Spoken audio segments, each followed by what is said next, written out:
مناسک حج ہے کس طرح سے ایکسپلین کریں گے؟ بڑھاپے کی اولاد ہے، ایک ہی بیٹا ہے، معجزے سے ہوا ہے، نبی نے کہا میں نے قربان کرنا ہے، حضرت حاجرہ نے کچھ روکا نہیں روکا۔ پتھر مارنے کا جو کانسیپٹ ہے اس کا حضرت ابراہیم علیہ السلام سے کیا تعلق ہے؟ وہ بہکارا تھا نا حضرت ابراہیم کو، ایسا مت کرو تمہاری اولاد ہے۔ قرآن پاک سے ہزاروں سال پہلے کی کتاب میں حضرت ابراہیم کا ذکر کیا آتا ہے؟ Friend of God. ہر انسان کو پیوریفائی کرتا ہے کوثر، اور ہر ایک کو نصیب بھی ہوتا ہے۔ حوض کوثر کو سمجھیے، کچھ لوگ ہیں جو کوثر سے مزین ہیں۔ 3 جیسا کہ آپ نے بتایا تھا کہ پازیٹیوٹی کا نمبر ہے۔ 10 لفظوں کی ٹوٹل صورت ہے، اور اس میں سے 5 لفظ وہ ہیں جو پورے قرآن میں صرف ایک بار یوز ہوئے ہیں۔ حج اسلام کے بنیادی ارکان میں شامل ہے، لیکن کیا آپ جانتے ہیں کہ حج کا حضرت ابراہیم علیہ السلام اور حضرت اسماعیل علیہ السلام کے ساتھ کیا تعلق ہے؟ حج کے دوران شیطان کو پتھر مارنے کے پیچھے کیا فلسفی چھپی ہے، اور کیا قربانی کا جانور واقعی انسان کو پل صراط پار کرانے میں مدد کرتا ہے؟ یہ سب باتیں جاننے کے لیے آج کے ایپیسوڈ کو اینڈ تک ضرور دیکھیں۔ ہماری زیادہ تر آڈینس نے ابھی تک چینل کو سبسکرائب نہیں کیا۔ اگر آپ کو لگتا ہے کہ اپنے پوڈ کاسٹ کے ذریعے میں آپ کو ویلیویبل کنٹینٹ دے رہی ہوں تو سنو پوڈ کاسٹ سپر نیچرل کو ابھی سبسکرائب کیجیے۔ سر، اس سے پہلے نا ہم نے خانہ کعبہ کے انرجی پر اور حج ہے کیا اس کی فلسفی پر آپ کے ساتھ ایپیسوڈ کی تھی، لیکن جو سیکنڈ پارٹ ہے اس کا وہ ہے مناسک حج پر، اور اس پہ میرا ایک سوال ہے آپ سے کہ یہ کہا جاتا ہے کہ حضرت ابراہیم علیہ السلام حضرت حاجرہ کا بھی تعلق ہے اس سے، وہ ہے کیا؟ اور جو مناسک حج ہے وہ اس کو ہم کس طرح سے ایکسپلین کریں گے؟ خانہ کعبہ، صفا مروہ یہ عمرے کا بھی حصہ ہے، لیکن خانہ کعبے میں ایک جو حج کے جو مناسک ہوتے ہیں اس کے بعد مقام عرفات میں، مینا میں اور رمی جمرات کے اوپر بھی کچھ مناسک ہیں جو کہ صرف حج سے منسوب ہیں، اس کا تعلق عمرے سے نہیں ہے۔ وہ جو ہے وہ بالکل سال میں ایک مرتبہ، یعنی وہ حج کا خطبہ، عرفات کا میدان، مزدلفہ، مینا جو ہے وہ ایک علیحدہ چیز ہے۔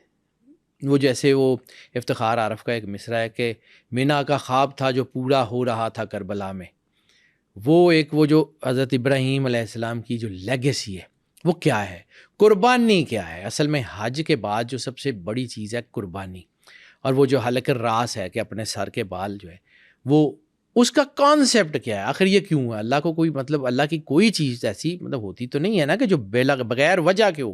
بالکل ایسے اللہ کوئی کام آدھا ادھورا نہیں کرتا۔ سوالات آتے ہیں نا کہ جو شیاطین ہے وہ پتھر مارنے کا جو کانسیپٹ ہے اس کا حضرت ابراہیم علیہ السلام سے کیا تعلق ہے؟ اسی کے اوپر بات کرتا ہوں، یہاں پہ آتے ہیں۔ یہ 3 مقام ہیں جن کا میں ذکر کروں گا۔ ایک مقام اسلام ہے، ایک مقام ایمان ہے، اور ایک مقام احسان ہے۔ یہ پورا حج صرف انہی کے درمیان ہے۔ یہ ہوتا کیا ہے، کیسے ہوتا ہے، اس کا درجہ کیا ہے، اس کا تعلق کیا ہے، کیسے تھا، وہ میں نے آپ کو کہا تھا کہ اطیعوا اللہ و اطیعوا الرسول و اولی الامر منکم، ٹھیک ہے؟ یہ 3 حصے ہیں سارے، اس کے اوپر بات کروں گا کہ یہ ہوتا کیا ہے، کیسے ہوتا ہے اور کیا ہوتا ہے، جتنا کہ مجھے آتا ہے بیٹا۔ جب ہم خانہ کعبے سے باہر نکلتے ہیں نا تو پھر مناسک حج کے لیے ہمیں جانا ہے میدان عرفات، مزدلفہ۔ اب وہاں کرنا کیا ہے یہ سب لوگوں کو پتہ ہے، میں اس کی بات ہی نہیں کر رہا ہوں، میں بات کر رہا ہوں فلسفی آف حج کی۔ وہی جیسا کہ آپ نے بات کی، اگر بال کٹوانے ہیں تو بال کٹوانے کے پیچھے فلسفی کیا ہے؟ فلسفی کیا ہے، کیوں قربانی کیوں ہے، کیا ہے، کس وجہ سے ہے، اس کے اوپر بات کریں گے۔ کرنا کیا ہے وہ سب کو پتہ ہے، بالکل ٹھیک ہے؟ اس کے اوپر بات ہزاروں لاکھوں دفعہ ہو چکی ہے، تو ہم اس سے باہر نکل کے بات کرتے ہیں۔ اب سب سے پہلے آ جاتا ہے کہ رمی جمرات۔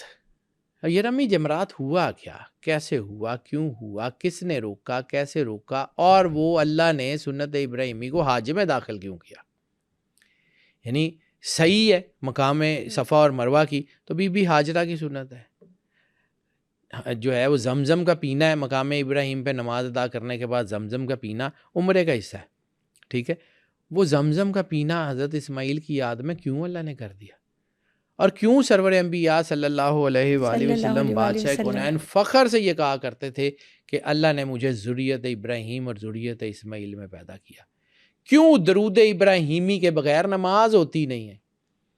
کیوں یہ کہے بغیر کہ آل ابراہیم اور آل محمد کے اوپر درود پڑے بغیر نماز ہوتی نہیں ہے؟ اس کی بیسک رکن ہے درود ابراہیمی، درود کے بغیر نماز نہیں ہے، اور درود وہ جو نماز میں اللہ نے کہا کہ یہ پڑھنا، ٹھیک ہے، آل ابراہیم کے اوپر، اور وہی پڑھنا، اور وہی ہے، وہ کیوں ہے؟ اب ایک اور حدیث ہے جس کا میں نے پچھلی پوڈ کاسٹ میں بھی ذکر کیا تھا، جہاں سے اس کا راستہ کھلے گا کہ تم میں سے کوئی بھی اس وقت تک مومن نہیں ہو سکتا جب تک کہ میں محمد مصطفیٰ سرور انبیاء صلی اللہ علیہ وآلہ وسلم اس کو اس کی جان، اس کے مال، اس کے ماں باپ، اس کی اولاد اور اس کی ہر چیز سے زیادہ اس کو زیادہ محبوب نہ ہو جاؤں۔ تو سرور انبیاء صلی اللہ علیہ وآلہ وسلم بیعت رضوان کے موقع کے اوپر ایک دفعہ سرور انبیاء صلی اللہ علیہ وسلم نے پوچھا تھا کہ کیا تم لوگوں کے اوپر تمہاری جانوں سے زیادہ میرا حق نہیں ہے؟ تو صحابہ کرام نے کیا کہا تھا کہ نعم یا رسول اللہ، بے شک آپ کا حق ہے۔ خطبہ حجۃ الوداع میں سرور انبیاء صلی اللہ علیہ وآلہ وسلم نے یہی جملہ فرمایا تھا، کیا تم لوگوں کے اوپر تمہاری جانوں پہ میں زیادہ حقدار نہیں ہوں؟ تو سب صحابہ کرام نے کیا کہا تھا؟ یہی کہا تھا، نعم یا رسول اللہ، بے شک آپ ہی ہیں یا رسول اللہ۔ غدیر کے خطبے کے موقع کے اوپر سرور انبیاء صلی اللہ علیہ وسلم نے جب بات شروع کی ہے تو آپ نے کیا کہا تھا کہ کیا تم میں سے سب سے زیادہ تمہاری جانوں پہ حقدار میں نہیں ہوں؟ تو یہ اصل بات ہے، یہاں پہ سمجھے کہ حقیقت محمدی سرور انبیاء صلی اللہ علیہ وآلہ وسلم ہی جو ہے وہ راستہ ہے۔ اور رمی جمرات شیطانوں کو پتھر مارنا نہیں ہے، یہ شیطان آپ کے اندر موجود ہے۔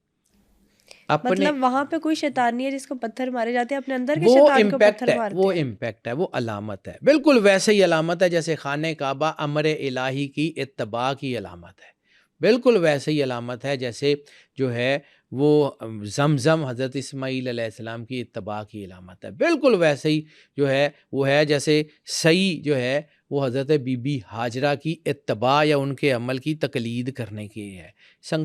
جو ہے رمی جمرات بھی اسی طرح ہے، لیکن اصل میں اس کی فلسفی کیا ہے کہ وہاں کوئی شیطان باندھا ہوا ہے، اس کو روڑے مارنے ہیں، یا کہیں آپ کے اندر کی کچھ چیزیں ہیں جن کو آپ نے صاف کرنا ہے۔ اور پھر یہ شیطان چھوٹا بڑا درمیانہ یہ کیوں ہے؟ ان تینوں کا تعلق کیا ہے؟ ان تینوں کے جو مقام ہیں ان میں فرق کیا ہے؟ تو میں نے 3 مقام بتائے ہیں، مقام اسلام، مقام ایمان اور مقام احسان۔ ان تینوں کا ان سے تعلق ہے۔ یہ آہستہ آہستہ کر کے میں آپ کو بتاتا ہوں، یہی قربانی کا فلسفہ ہے، یعنی حج کا راز جو ہے وہ قربانی میں پوشیدہ ہے نا، اصل چیز تو یہ ہے، قربانی کو سمجھے۔ پھر میں آتا ہوں یہ مقام احسان کی طرف اور اس کے طرف، یعنی رسالت مآب سرور انبیاء صلی اللہ علیہ وآلہ وسلم کی معرفت کو ذہن میں رکھیں۔ اور سرور انبیاء صلی اللہ علیہ وآلہ وسلم کی معرفت کا ذریعہ کیا ہے؟ سرور انبیاء صلی اللہ علیہ وآلہ وسلم کے آباء و اجداد حضرت ابراہیم اور حضرت اسماعیل علیہ السلام۔ حج ان سے، ان کی وجہ سے، کیونکہ نماز میں ہم درود میں ان کا ذکر کرتے ہیں کہ یا اللہ جو ہے وہ برکت عطا فرما حضرت ابراہیم کو اور ان کی آل کو، اور درود بھیج حضرت ابراہیم پہ، ان کی آل پہ، اور اسی طرح شروع میں کہ سرور انبیاء صلی اللہ علیہ وآلہ وسلم بادشاہ کونین پہ درود بھیج، جیسے کہ جو ہے وہ حضرت ابراہیم علیہ السلام کے اوپر برکت عطا فرما جو ہے وہ حضرت رسالت مآب سرور انبیاء صلی اللہ علیہ وسلم اور ان کی آل کے اوپر، جیسے ابراہیم علیہ السلام اور ان کی آل کو۔ تو کائنات کا پیوٹ پوائنٹ آل ابراہیم کون؟ رسالت مآب کے آباء و اجداد، اور آل محمد رسالت مآب سرور انبیاء کی اولاد، تو درمیان میں سینٹر آف دا گریویٹیشن سرور انبیاء صلی اللہ علیہ وآلہ وسلم۔ اس حدیث کو ذہن میں رکھیے گا کہ تم میں سے کوئی مومن نہیں ہو سکتا جب تک کہ میں اس کے جان، مال اور اس کی ہر چیز سے زیادہ اس کو محبوب نہ ہو سکوں۔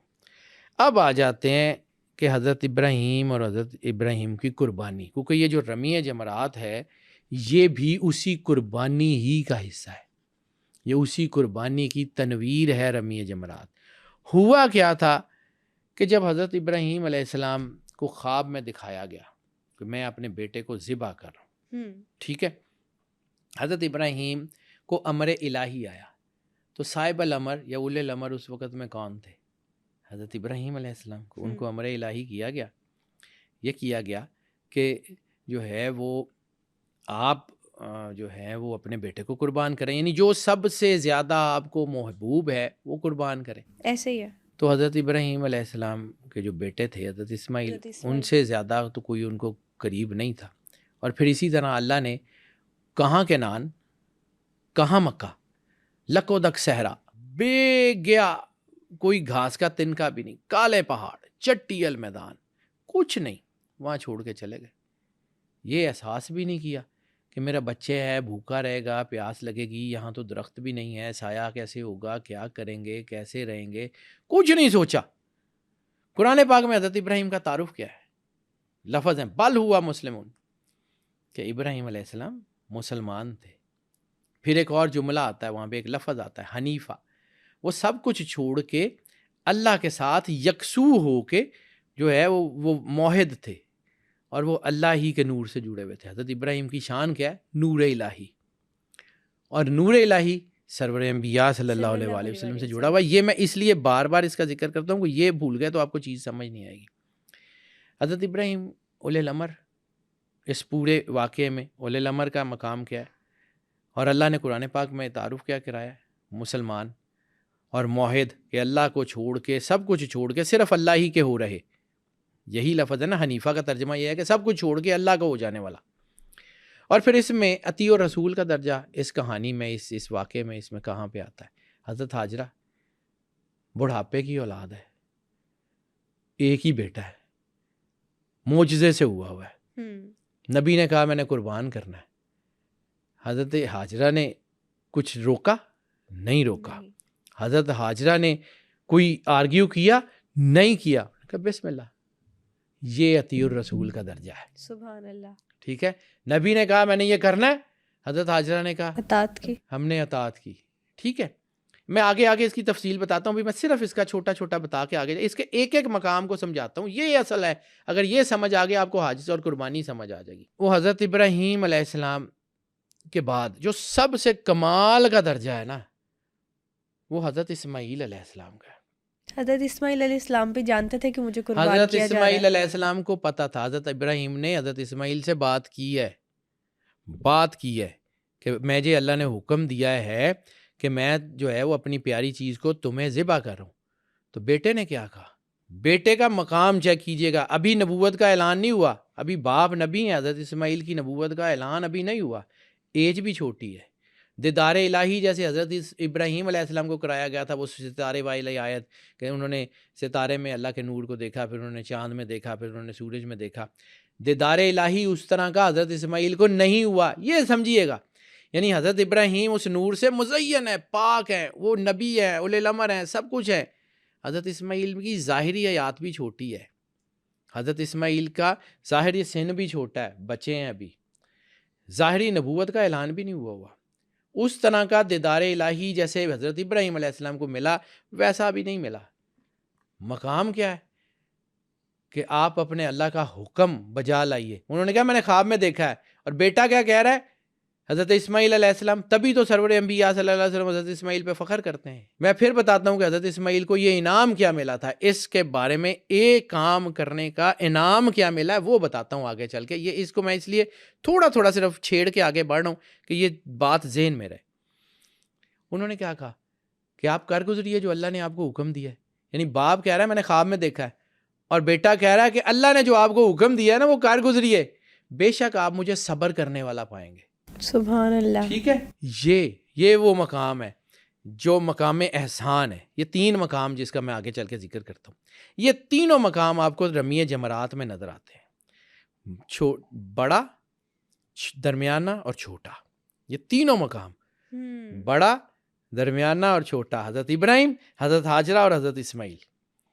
سمجھیے گا اس کو، اس کی ڈائمنشن کو سمجھیے گا کہ جب جو ہے وہ بات وہاں سے شروع کرتے ہیں جہاں سے میں نے شروع کی تھی. یا رسول اللہ، عربی کہتے ہیں کہ ہم ایمان لائے. تو اللہ کہتا ہے کہ یا رسول اللہ ان سے کہہ دیجئے مومن تب بنو گے جب ایمان تمہارے دلوں میں اترے گا. ٹھیک ہے، یہ مقام ایمان ہے. آگے ہے مقام احسان. وہ مقام احسان کیا ہے؟ چلیں اس کا بعد میں ذکر کرتے ہیں، پہلے مقام اسلام کے اوپر بات کرتے ہیں. اس طرح اس کا نا جو ہے نا وہ ٹوٹ جائے گا. اطیع اللہ، نبی اطیع اللہ پہ ہوتا ہے نا، لیکن جیسے میں نے عرض کیا کہ اطیع اللہ کائنات میں واحد رسالت مآب سرور انبیاء صلی اللہ علیہ وسلم کی ذات ہے. انبیاء حضرت آدم علیہ السلام کی اولاد میں سے سارے ہیں نا.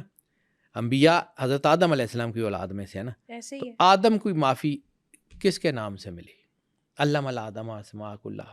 وہ جب حضرت آدم علیہ السلام نے کہا تھا کہ اللہ اگر تو نے ہمیں معاف نہ کیا تو ہم جو ہے وہ ظالموں میں سے ہو جائیں گے. ربنا ظلمنا انفسنا وان لم تغفر لنا وترحمنا لنکونن من الخاسرین. ہم خسارہ پانے والوں میں سے ہو جائیں گے، ہمارا نقصان ہو جائے گا. وہ جو ندامت ہے، حضرت آدم علیہ السلام نے غلطی بظاہر نہیں کی تھی. بظاہر حضرت آدم علیہ السلام نے غلطی نہیں کی تھی، کیونکہ آدم علیہ السلام کے بنانے سے پہلے اللہ نے یہ فیصلہ کر لیا تھا انی جاعل فی الارض خلیفہ. آرگیو کر سکتے تھے, حق بجانب تھے کہ مالک تو نے تو مجھے پہلے ہی زمین پہ بھیجنے کا ارادہ کر لیا, آج مجھے زمین پہ بھیج رہا ہے, تو حق پہ ہوتے ہوئے بھی اللہ کے سامنے جا کے گڑ گڑانا, حق پہ ہوتے ہوئے بھی اللہ کے سامنے اپنے گناہوں کی معافی مانگنا, یہ توبہ ہے جو آدم علیہ السلام کی سنت ہے. آدم علیہ السلام کو پتا تھا کہ اللہ نے تو فیصلہ ہی میرے خلافت دینے کا ہی ارادہ زمین پہ کیا ہوا ہے, تو پھر جب حکم آتا ہے اے بے تو کہ نیچے اتر جاؤ تم اور تمہاری زوجہ, اور شیطان کے ساتھ تمہیں اتار دیا جاتا ہے, تو پھر کیا کرتے, روتے رہے, ندامت کچھ نہ کیے ہوئے بھی اللہ کی بارگاہ میں جا کے اپنی ندامت پیش کرنا, یہ اصلی توبہ کا راستہ ہے. اس کو سمجھیے, یہ حج کے مناسک میں سے ایک اس کا میں اس لیے اس طرف لے کے آ رہا ہوں. شیطان جو ہے وہ بہکا رہا تھا نا حضرت ابراہیم کو, شیطان کہہ رہا تھا کہ ایسا مت کرو تمہاری اولاد ہے. تو یہی شیطان ہمارے ساتھ بھی تو کرتا ہے نا, ہمارے اندر بھی تو یہ جمرات موجود ہے نا, ہمارے اندر بھی تو شیطان ہے نا, کہ حکم ہے کہ عبادت کرو اور جسم کہہ رہا ہوتا ہے نہیں کرنی, حکم ہے کہ روزے رکھو, جسم کہہ رہا ہوتا ہے نہیں رکھنے, حکم ہے کہ جو ہے وہ رات کو بھی نماز شب کے لیے کھڑے ہو جاؤ, تو جسم کہہ رہا ہوتا ہے نیند پہ آ رہی ہے. انسان کے اندر کے جمرات ہیں, انسان کے اندر یہ شیطان کی خواہشات ہیں. اب سمجھیے حضرت ابراہیم علیہ السلام کے مقام کو, وہ کتنا بڑا مقام ہے, جس کو اللہ مسلمان کہہ رہا ہو, جس کو اللہ کہہ رہا ہو کہ موحد ہے, جس کے بارے میں اللہ کہہ رہا ہو کہ یہ ہمارا دوست ہے. یعنی بک آف اینوک میں نے ذکر کیا تھا, تو حضرت ابراہیم کا ذکر وہاں پہ کیسے آیا؟ یعنی قرآن پاک ابھی نہیں آیا, قرآن پاک سے ہزاروں سال پہلے کی کتاب میں حضرت ابراہیم کا ذکر کیا آتا ہے؟ Friend of God, friend of God, اللہ کا دوست, خلیل اللہ. وہاں پہ بھی 5000 سال پہلے کی کتاب میں بھی حضرت ابراہیم علیہ السلام کا بظاہر ذکر ہے, اور وہ کیا ہے؟ Friend of God. تو حضرت ابراہیم علیہ السلام تو بظاہر حضرت نوح علیہ السلام, حضرت ادریس علیہ السلام کے بعد آئے ہیں, تو حضرت ادریس کے بعد آنے والے کا ذکر جب آتا ہے صحیفوں میں ان کا ذکر ہے, یعنی حضرت ابراہیم علیہ السلام بظاہر حضرت نوح علیہ السلام کے بعد تشریف لائے ہیں نا, حضرت نوح علیہ السلام سے بھی پہلے ہیں حضرت ادریس علیہ السلام. تو ہیرارکی دیکھیں تو حضرت ابراہیم علیہ السلام کے آنے سے ہزاروں سال, سینکڑوں سال پہلے اللہ کیا کہہ رہا ہے ان کا ذکر کرتے ہوئے؟ Friend of God. تو وہ فرینڈ آف گاڈ تو پہلے ہی اللہ نے چن لیا ہوا تھا, لیکن اس فرینڈ آف گاڈ سے کچھ کام کروانا تھا تاکہ دنیا کو ان کی اہمیت کا جو ہے وہ نظارہ کرایا جا سکے. اس لیے معراج تو سرور انبیاء صلی اللہ علیہ وآلہ وسلم جو ہے نا ان کو لو لاکھ لما خلقت الافلاق کا تاج پہنا کے کروا دی گئی ہوئی تھی, ہو گئی تھی. لیکن دنیا کو یہ نظارہ کرانے کے لیے, دنیا میں اس کی عزت کی تکریم کو بڑھانے کے لیے معراج کروائی گئی. بہت سارے کام اللہ اس طرح کرتا ہے. یہ رمی جمرات حضرت ابراہیم علیہ السلام کی تکریم کا طریقہ ہے. اب حضرت ابراہیم علیہ السلام جو ہیں وہ اس امر الہی کے چونکہ تابع تھے, اور انہوں نے جو ہے وہ خواب میں دیکھا, اور خواب میں دیکھنے کے بعد جو ہے انہوں نے یہ طے کر لیا کہ میں نے اپنے بیٹے کو قربان کرنا ہے. تو یہ وہ مقام ہے جب انسان جو ہے وہ طے کرتا ہے کہ ہم نے اللہ کے راستے میں جانا ہے, willingly کلمہ پڑھتا ہے, willingly. یعنی پیدا ہوتے ہی جو کلمہ پڑھا, لیکن ایک دفعہ انسان کو ذہن میں آتا ہے کہ یار میں دیکھوں سمجھوں, جس وقت وہ واقعی سمجھ کے کلمہ پڑھتا ہے اللہ کا, اس کی زندگی میں کوئی ایک وقت آتا ہے ایسا, وہاں سے ہی سلام شروع ہوتا ہے. یعنی ایک بچہ مسلمانوں کے گھر پیدا ہو گیا, پریکٹس کرنا شروع کر دی, آہستہ آہستہ وہ مسلمان ہو گیا, لیکن ایک دن آیا کہ اس کے ذہن نے یہ بات تسلیم کر لی کہ ہاں یہ راستہ ٹھیک ہے, تو وہاں سے ہی سلام کا راستہ شروع ہوگا. وہ اس کا پہلا قدم ہے, وہ ہے مقام اسلام. پھر اس کے بعد اللہ کہتا ہے قرآن پاک میں کہ عربی کہتے ہیں, میں یہ آیت کو بار بار ریپیٹ اس لیے کروں گا, عربی کہتے ہیں کہ ہم ایمان لائے, تو ان سے کہہ دیجئے تم اسلام لائے, مومن تب بنو گے جب ایمان تمہارے دلوں میں اترے گا. تو جب ایمان تمہارے دلوں میں اترے گا تو پھر مومن ہو گئے. پھر آئے گا مقام ایمان.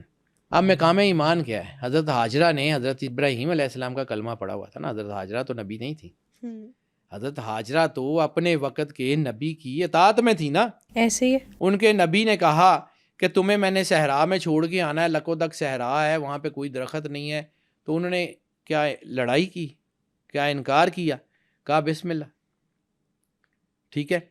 اب یہاں پہ جو دوسرا مقام ہے مقام ایمان, یعنی درمیان والا جمرات. میں اس لیے تھوڑا تھوڑا آگے کر کے, درمیان والا جمرات کیا ہے؟ حضرت بی بی حاجرہ کے پاس شیطان آتا ہے اور ان کو بہکاتا ہے, اور کہتا ہے کہ تمہیں پتہ ہے نبی کیا کرنے جا رہے ہیں؟ وہ تمہارے بیٹے کو ذبح کرنے جا رہے ہیں، وہ تمہارے بیٹے کو ذبح کرنا جا رہے ہیں۔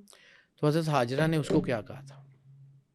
کیا کہا حضرت حاجرہ نے شیطان سے؟ سمعنا و اطعنا، ہم نے سن لیا اور ہم نے اطاعت کی۔ اطعنا، سمعنا ہم نے سن لیا، و اطعنا حضرت ابراہیم کا حکم میں نے سن لیا اور میں نے اطاعت کی۔ سمعنا و اطعنا بہت جگہ یوز ہوا ہے، لیکن ایک ضمن یہ ہے کہ انہوں نے شیطان کو کہا کہ بھاگ جا یہاں سے، میں نے ابراہیم علیہ السلام کا حکم سنا اور جو ہے وہ اطاعت کی۔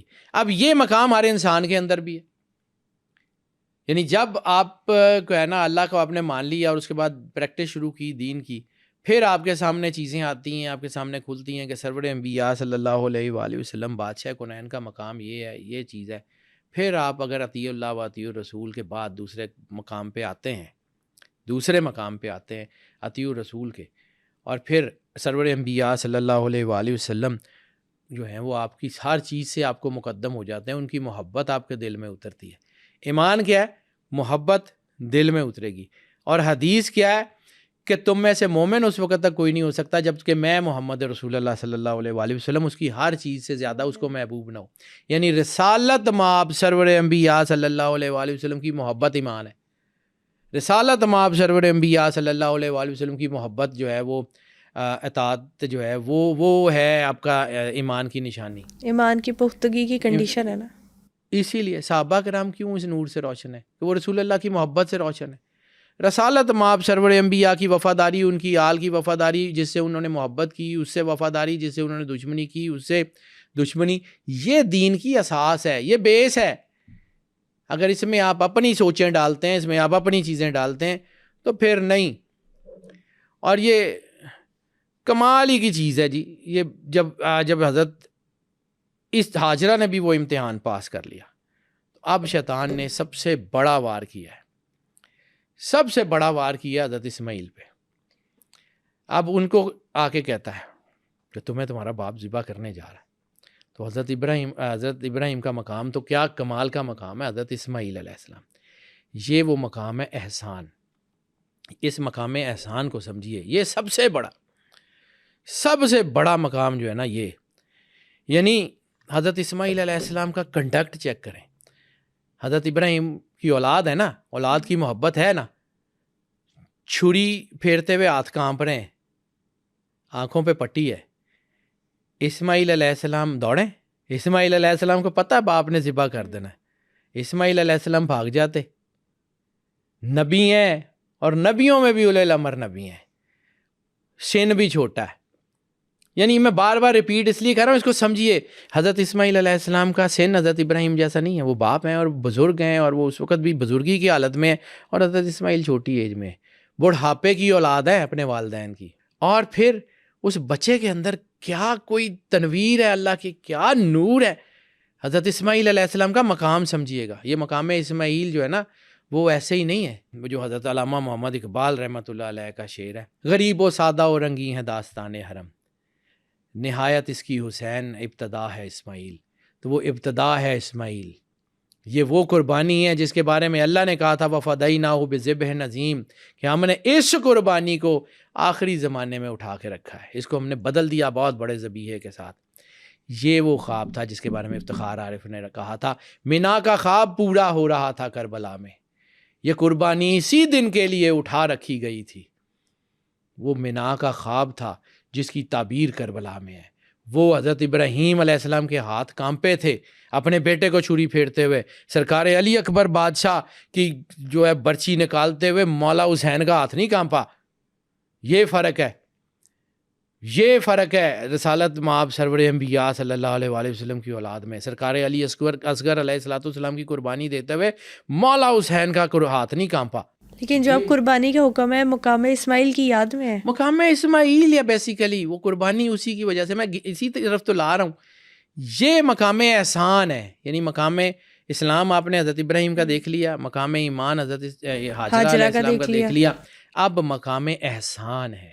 سن بھی چھوٹا ہے، میں بار بار گھما رہا ہوں، ایک ہی بات کو بار بار کر رہا ہوں صرف سمجھانے کے لیے کہ یہ ذبح عظیم سے جو بدلا گیا تھا یہ قربانی کیا تھی۔ حضرت اسماعیل علیہ السلام جو ہے وہ کچھ لوگ کہتے ہیں کہ جی ان کے ہاتھ باندھ دیے، چلیں باندھ دیے تھے, باندھ رہے تھے تو بچہ دوڑ جاتا, اس کو پتا تھا مجھے ذبح کر دینا ہے, اسے پتا تھا میں بس آخری ہے, وہ نہیں گئے ہی نہیں. صبر کرنے والا پائیں گے, صبر, یہ اس قربانی کا صبر اور مولا حسین علیہ الصلوۃ والسلام کا صبر. کہاں 1,24,000 نبی اور کہاں سرور انبیاء صلی اللہ علیہ وآلہ وسلم, کہاں 1,24,000 نبیوں کی آل, کہاں آل محمد سرور انبیاء صلی اللہ علیہ وآلہ وسلم. کوئی مقام ہی نہیں ملتا, کوئی چیز ہی نہیں ملتی. یہ سمجھیے گا. آگے چل کے میں آپ کو بتاتا ہوں کہ اس کا صلہ کیا ملا, اس کا صلہ کیا ملا, یہ سب سے بڑی چیز ہے. اب یہ جو مقام احسان ہے نا, یہ اصل میں جیسے میں نے آپ کو عرض کیا تھا کہ زمزم, اس طواف کے بعد جو صلہ ملتا ہے نا, انعام زمزم ہے, پاکیزگی زمزم ہے. تو اس قربانی کا صلہ کیا ہے؟ کوثر. جیسے میں نے آپ کو کہا تھا کہ مقام عدن سے, ایڈن گارڈن سے 4 دریا نکلتے ہیں, وہ 4 دریاؤں کا ذکر ہے. ہم نے وہ فرات کا ذکر کیا تھا, دریائے نیل کا ذکر کیا تھا کہ وہ ایڈن گارڈن سے وہ 4 نہریں گزرتی ہیں جو اللہ کے تخت کے نیچے سے ہو کے آتی ہیں. لیکن یہ جو کوثر کی آپ بات کریں, جس طرح سے آپ ہر چیز کا لٹرل میننگ بتا رہے ہو, اس کے پیچھے کی فلسفی, تو مطلب یہ ہر انسان کو پیوریفائی کرتا ہے کوثر, اور ہر ایک کو نصیب بھی ہوتا ہے. کے لیے نصیب اپنا اپنا بیٹا, رسالت مآب کی وفاداری کی وجہ سے ملتا ہے. انا آتیناک الکوثر, ہم نے آپ کو کوثر عطا کی. کوثر کے ہزاروں لاکھوں معنی ہیں, لیکن لٹرل معنی حوض کوثر. اب حوض کوثر کیا ہے؟ حوض کوثر کو سمجھیے, یہ بیسیکلی انعام ہے, یا یہ جو آپ سمجھ لیں کہ مقام کوثری جو ہے, یہ کوثری لوگ ہیں. کچھ لوگ ہیں جو کوثر سے مزین ہیں. یہ کوثر کی ایک لائزون ہے, یہ کوثر کی ایک لائنیج ہے. یہ جو لائنیج ہے نا یہ کوثر کی, یہ اصل طاقت ہے. یہ کوثر آپ کی روح میں ہے, یہ آپ کی روح سے زمزم کا چشمہ پھوٹتا ہے, آپ کی روح سے کوثر کا چشمہ پھوٹتا ہے اس وقت جب اطاعت رسول میں آپ کامل ہو جاتے ہیں. میں نے آپ کو کہا تھا ایک چیز, پرانی پوڈ کاسٹ اس کے اوپر بات کرتے ہیں, میں نے کہا تھا کہ مقام اسلام ہے کہ آپ نے کلمہ پڑھ لیا, اس کے بعد کلمے کی پریکٹس کرتے رہے, پھر وہ کلمے کا نور آپ کے دل میں اتر گیا. اب اس نور کا امتحان ہوگا, اس نور کا امتحان ہوگا. یہ حضرت اسماعیل علیہ السلام کا امتحان تھا, اس نور کا, وہ جو نور دل میں اترا ہوا تھا, اس نور کا امتحان تھا کہ مشکل آئے گی, آپ کا کنڈکٹ کیا ہے, پریشانی آئے گی, آپ کا کنڈکٹ کیا ہے, آپ اللہ کے ساتھ راضی ہیں یا آپ اللہ کے ساتھ, جیسے قرآن پاک میں اللہ کہتا ہے کہ جب ان کے اپنے ہاتھوں کا کیا ان کے اوپر پڑتا ہے تو یہ اللہ سے جا کے الجھنے لگ جاتے ہیں. آپ کا کنڈکٹ کیا ہے؟ اس وقت آپ نے اللہ کے سامنے سرنڈر کیا, تو وہ سرنڈر کا صلہ ہے مقام احسان, جس کے بارے میں اللہ کہتا ہے حل جزاء الاحسان الا الاحسان, کہ احسان کا بدلہ صرف احسان ہے اور کچھ نہیں ہے. تو یہ احسان اللہ نے کیا کیا, یہ جو میں مقام احسان کے کہ حضرت اسماعیل پہ پھر اللہ نے کیا احسان کیا, اور پھر اس احسان کا بدلہ اللہ نے کیا, انہوں نے کیا احسان کیا, اللہ نے کیا بدلہ دیا. سرور انبیاء صلی اللہ علیہ وسلم نے احسان کے بارے میں, یہ اس لیے میں اس کو روک کر رہا ہوں, یہ کوثری لائنیج ہے. اس کوثر کو سمجھیں گے تو آپ کو زمزم بھی سمجھ آ جائے گا, آپ کو قربانی بھی سمجھ آ جائے گی, کیونکہ سورہ کوثر میں کیا ہے, انا اعطیناک الکوثر, ہم نے آپ کو کوثر عطا کی, ٹھیک ہے. انا شانیہ کا وہ لبتر یہاں پہ ختم ہوتی ہے, ٹھیک ہے. انا اعطیناک الکوثر فصلی لربک وانحر, اپنے رب کی عبادت کریں, نماز پڑھیں, وانحر اور قربانی کریں. تو پھر اس کا صلہ کیا ہوگا, انا شانیہ کا وہ لبتر, آپ کا جو دشمن ہوگا نا وہ بے نسلہ ہی رہ جائے گا. یعنی وہ جو آپ کے مقابلے میں آئے گا نا, اللہ پھر اس کو چھوڑے گا نہیں.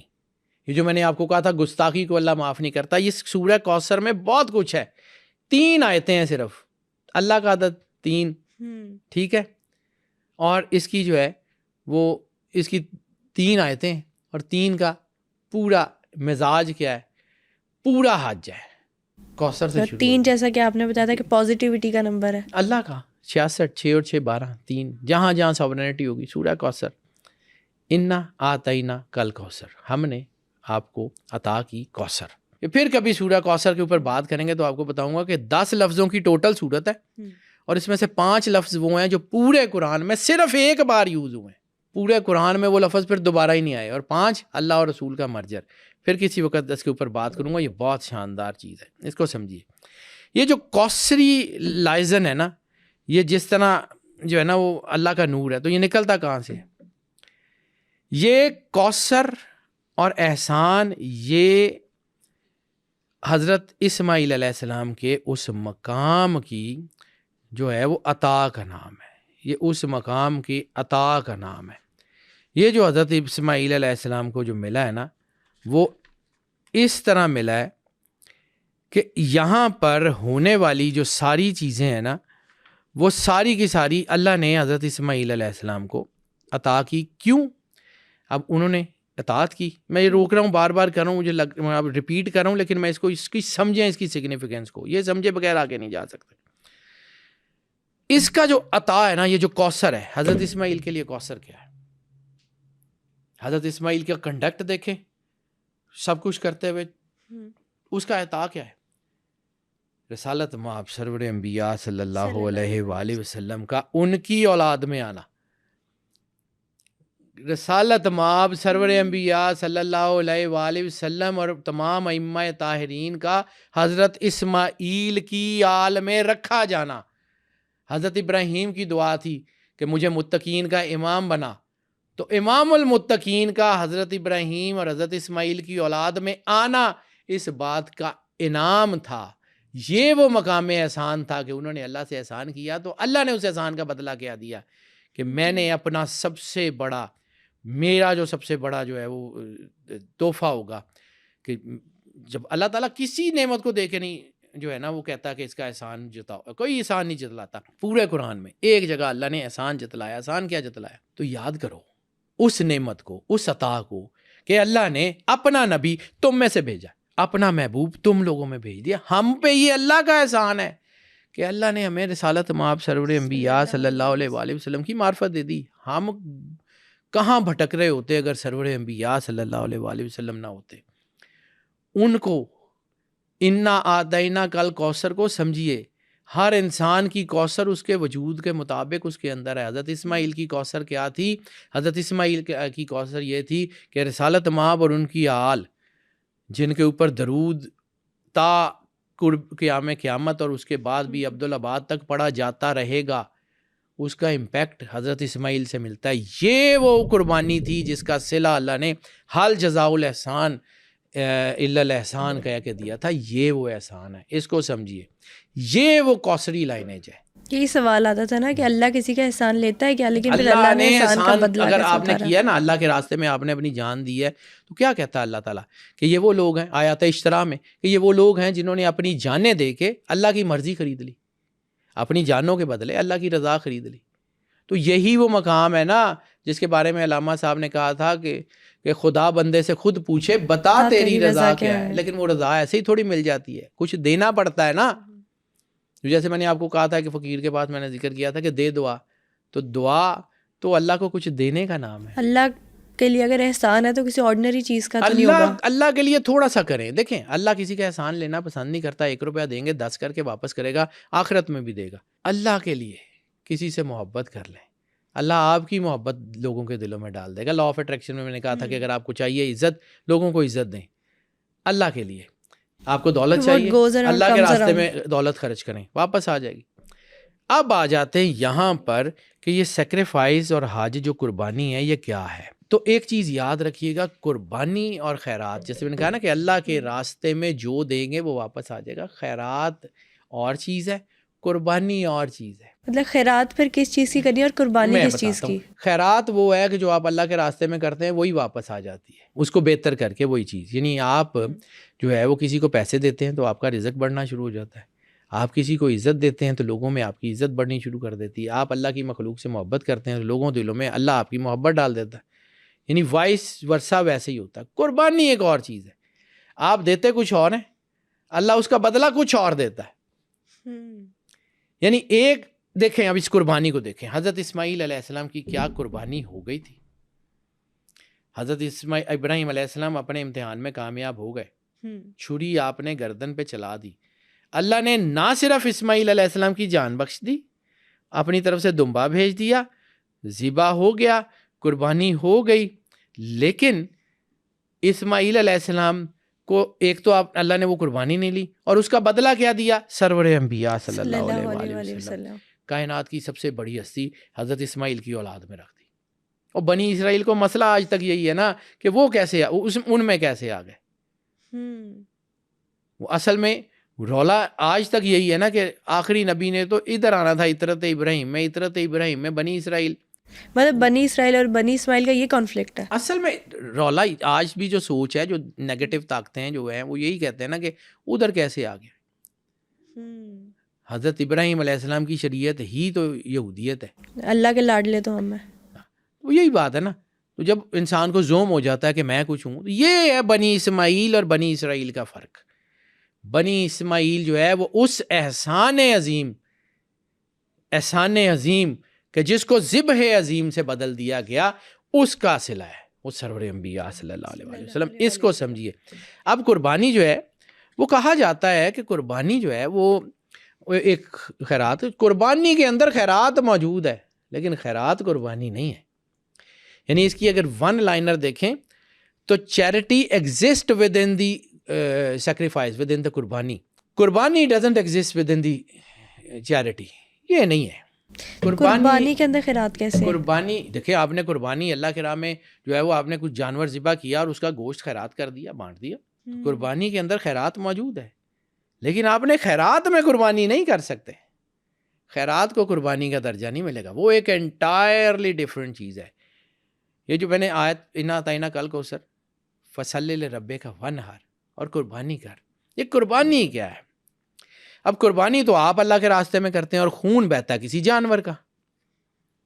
تو ایک چیز یاد رکھیے گا، میں بار بار قربانی صرف مال کی ہے. قربانی مال کی نہیں ہے، قربانی احساس کی ہے، قربانی دل کی ہے، قربانی آپ کی خواہشات کی ہے، قربانی جانور کی نہیں ہے. میں آپ کو اس کو ایک پر تھوڑا سا آگے چلتا ہوں کیا ہے وہ کہ ذبح کرنے کا حکم کیوں ہے. میں نے آپ کو ایک عرض کی تھی کہ قربانی ہمیشہ پاک خون کی دی جاتی.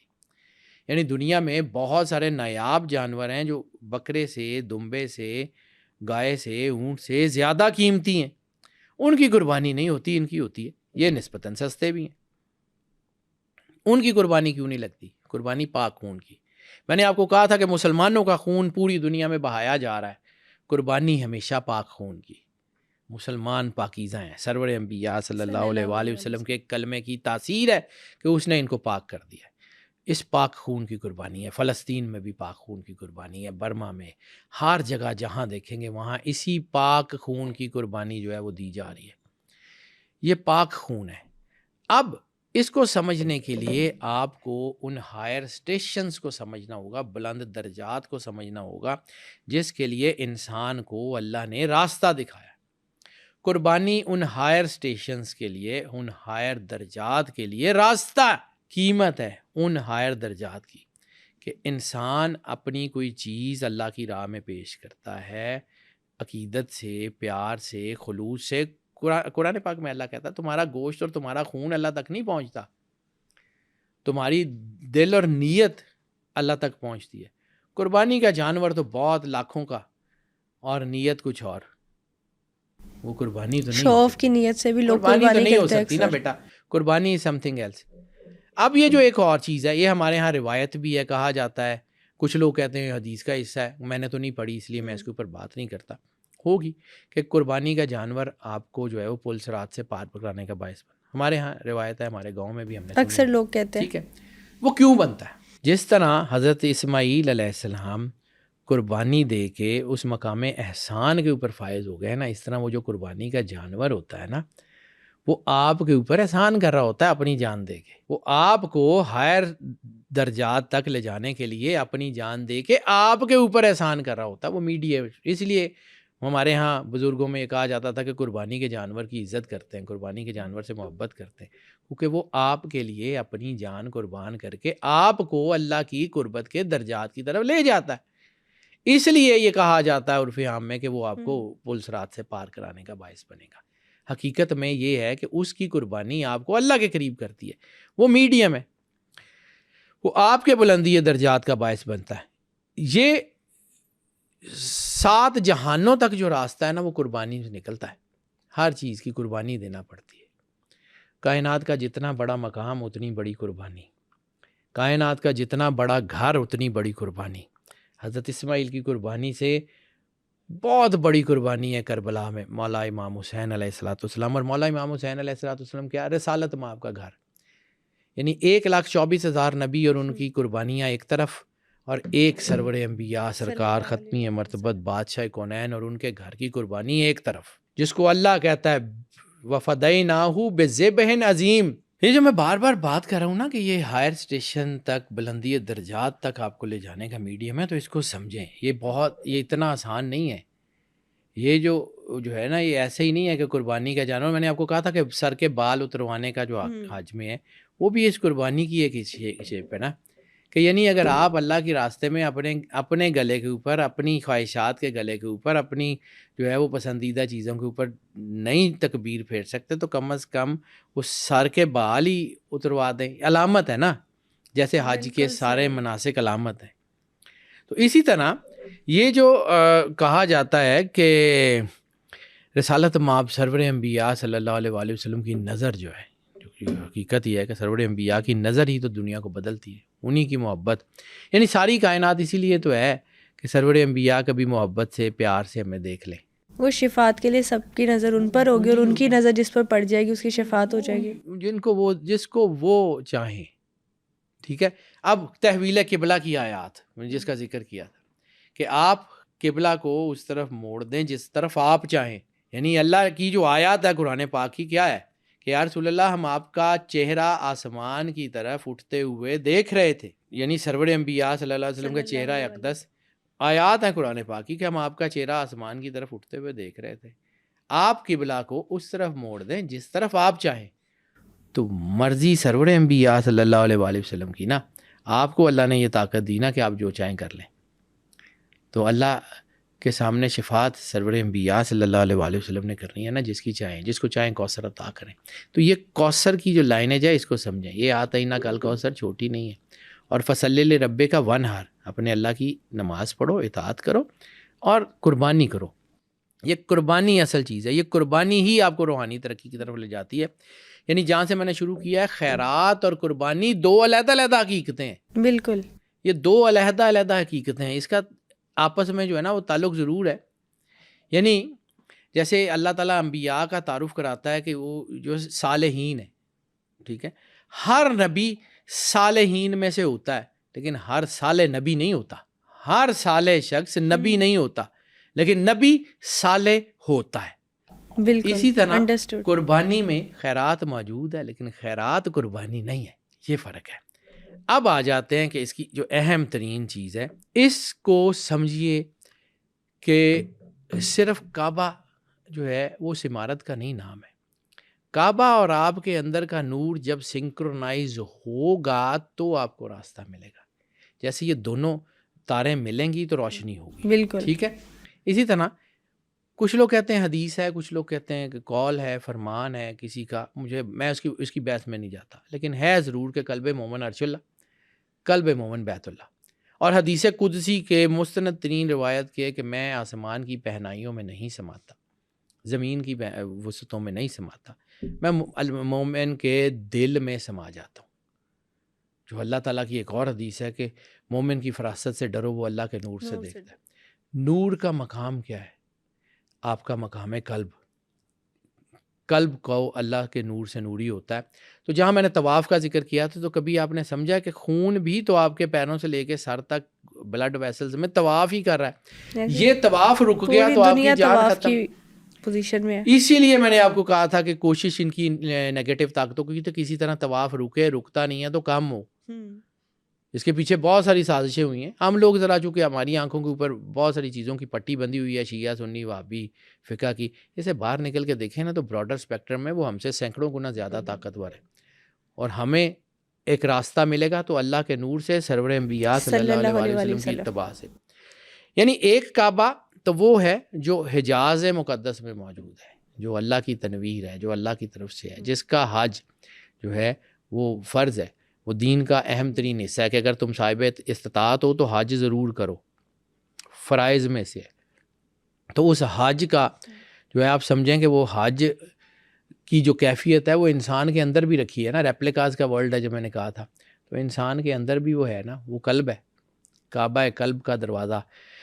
ایک جملہ کسی دور میں ایک میں پوسٹ لکھا کرتا تھا تو اس میں ایسے ہی پتہ نہیں کہیں سے آیا، میں سوچتا ہوں کہ وہ میں نے کیسے کہہ دیا، میری اوقات حیثیت نہیں ہے، تو ایک جملہ میں نے کہیں اس میں لکھا تھا کہ جب آنکھ جو ہے وہ آنسوؤں سے وضو کر لیتی ہے تو کعبہ دل کا دروازہ کھول دیا جاتا ہے.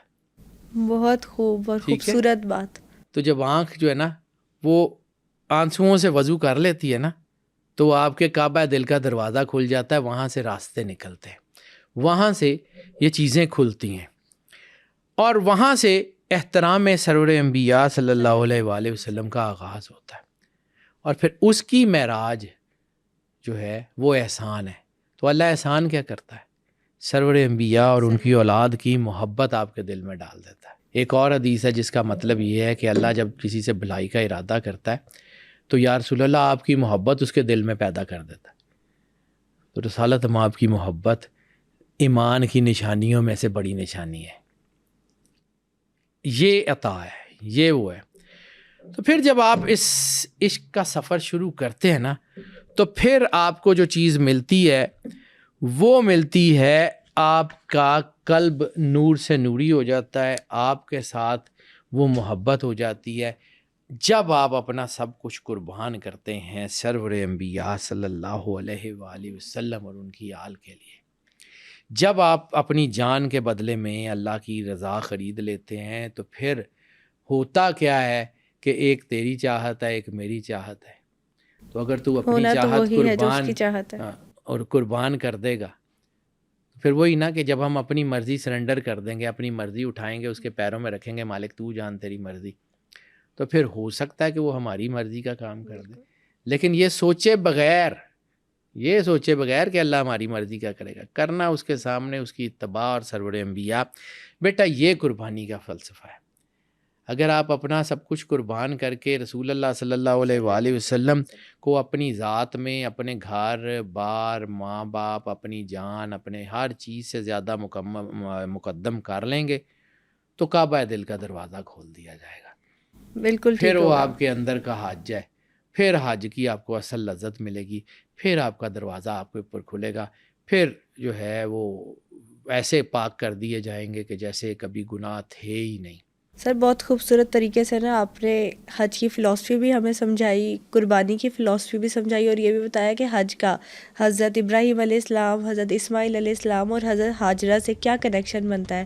Thank you so much for coming. آج کے ایپیسوڈ میں ہم نے مناسک حج اور قربانی کی فلسفی پر بات کی. آپ نیکسٹ ایپیسوڈ کس ٹاپک پر دیکھنا چاہتے ہیں ہمیں کامنٹ سیکشن میں ضرور بتائیے گا. Stay tuned.